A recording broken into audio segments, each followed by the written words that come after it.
पूर्वी लद्दाख में भारत और चीन के बीच जारी गतिरोध खत्म। चीन ने भारत के साथ समझौते की पुष्टि की।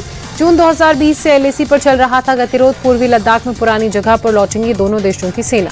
एलएसी पर बनी सहमति के बाद सेना प्रमुख जनरल उपेंद्र द्विवेदी का बड़ा बयान। बोले, हम अप्रैल 2020 की यथास्थिति बहाल करना चाहते हैं। एलएसी पर भारत चीन में पेट्रोलिंग पर बनी है सहमति। सेना प्रमुख जनरल उपेंद्र द्विवेदी ने कहा, अप्रैल 2020 से हमारा यही रुख रहा है। एलएसी पर पेट्रोलिंग पर बनी सहमति के बाद हम विश्वास बहाल करने की कोशिश कर रहे हैं। ब्रिक्स शिखर सम्मेलन के लिए रूस पहुंचे प्रधानमंत्री मोदी। कजान में ब्रिक्स देशों के नेताओं से करेंगे मुलाकात। पीएम मोदी रूसी राष्ट्रपति पुतिन से भी द्विपक्षीय वार्ता करेंगे। चीनी राष्ट्रपति शी जिनपिंग से भी मुलाकात संभव है। नहीं थम रहा विमानों को बम से उड़ाने की धमकी का सिलसिला। एयर इंडिया की 10 और अखासा एयरलाइंस की 5 फ्लाइट्स को मिली बम से उड़ाने की धमकी।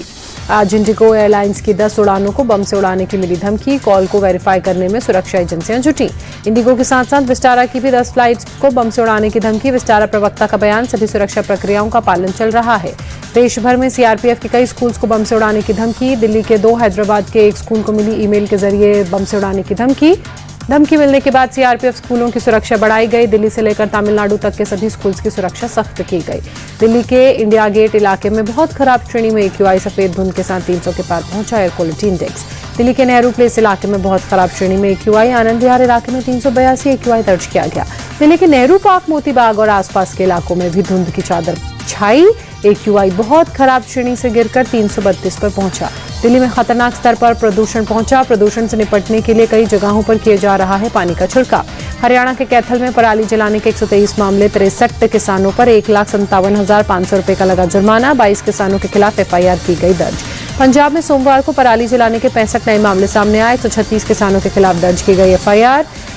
384 किसानों पर 10,20,000 रुपए का जुर्माना।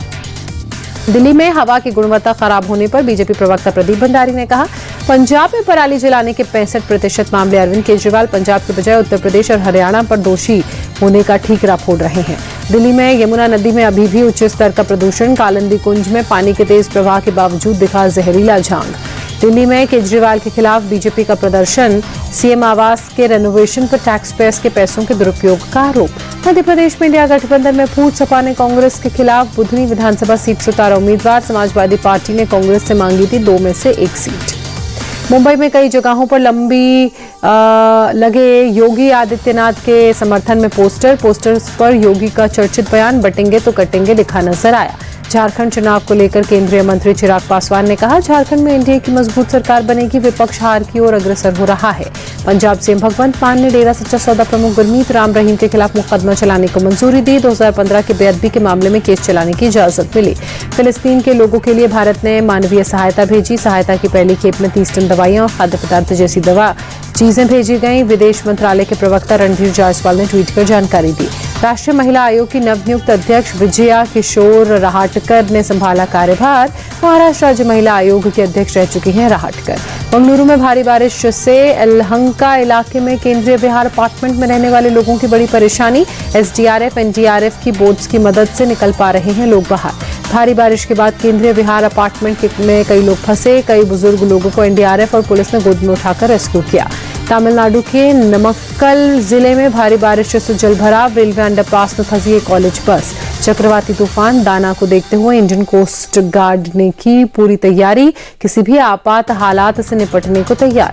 उड़ीसा के पुरी, बालासोर, कटक समेत कई जिलों में 23 से 25 अक्टूबर तक स्कूल बंद। चक्रवात तूफान दाना के मद्देनजर प्रशासन का फैसला। जबलपुर में ऑर्डिनेंस फैक्ट्री में धमाका, 2 कर्मचारियों की मौत, 9 लोगों के गंभीर होने की खबर। धमाके में बिल्डिंग धराशाही हुई। मलबे में कई लोगों के दबे होने की आशंका। राहत बचाव कार्य जारी। बहराइच हिंसा के आरोपियों के घर पर बुलडोजर की कार्रवाई पर सुप्रीम कोर्ट में कल होगी सुनवाई। राज्य सरकार के वकील ने तत्काल सुनवाई की मांग की। सुनवाई के दौरान जस्टिस बीआर गवई की टिप्पणी, कहा, अगर उत्तर प्रदेश सरकार आदेश की अवहेलना को जोखिम उठाना चाहती है तो वो उनकी मर्जी। अगर सार्वजनिक स्थल पर अतिक्रमण हो तो उसे लेकर साफ साफ आदेश है। मुजफ्फरनगर में बुढ़ाना में फिर विवादित पोस्ट। पुलिस ने एक्शन लेते हुए लियाकत अली नाम के एक शख्स को अरेस्ट किया। लियाकत अली ने सोशल मीडिया पर अखिल त्यागी को किया था टारगेट। गालियां देते हुए जान से मारने की भी दी थी धमकी। किसी खूंखार हथियारबंद आतंकी संगठन का वीडियो क्लिप भी पोस्ट किया था। यूपी के उन्नाव में शिव मंदिर के जीर्णोद्धार को लेकर 2 समुदायों के लोग आपस में भिड़े मुस्लिम समुदाय ने जीर्णोद्धार पर आपत्ति जताई। हिंदू जागरण मंच ने कार्रवाई की मांग की।